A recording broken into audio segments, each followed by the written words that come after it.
रमेशको र अनुको विवाह भइसकेको छ। के सीता साँच्चीकै खुसी छैनन् त? हो, आज यही कुरा जान्नेछौँ।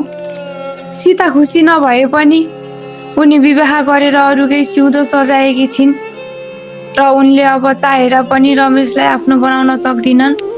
त्यही कारणले पनि सीता खुसी नभए पनि रमेशलाई अनुसँग विवाह गरिदिनु पर्छ र रमेश र अनु पनि धेरै खुसी छन् र रमेश र अनुको विवाह पनि धुमधाम साथ हुन्छ।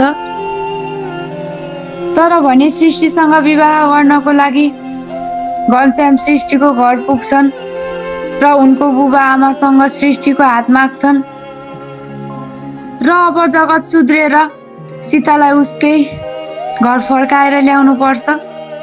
रमेश र अनुको पनि विवाह भइसकेको छ र रमेशको आफ्नै घर पनि भइसकेको छ र उनीहरू हाँसी खुसी जिन्दगी बिताउने छन्। तर सीता भने एक्लै हुने छिन्। त्यही कारणले जगत गएर उनलाई पक्कै नि ल्याउने नै छन् र सृष्टिको घनश्यामसँग विवाह रोक्नै पर्छ।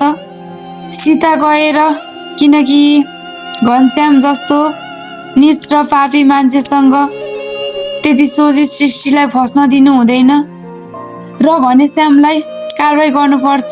हस्त म आज यति भन्दै बिदा हुन चाहन्छु। भिडियो मन पर्यो भने लाइक, कमेन्ट, सेयर अनि सब्सक्राइब गर्न नबिर्सिनु होला।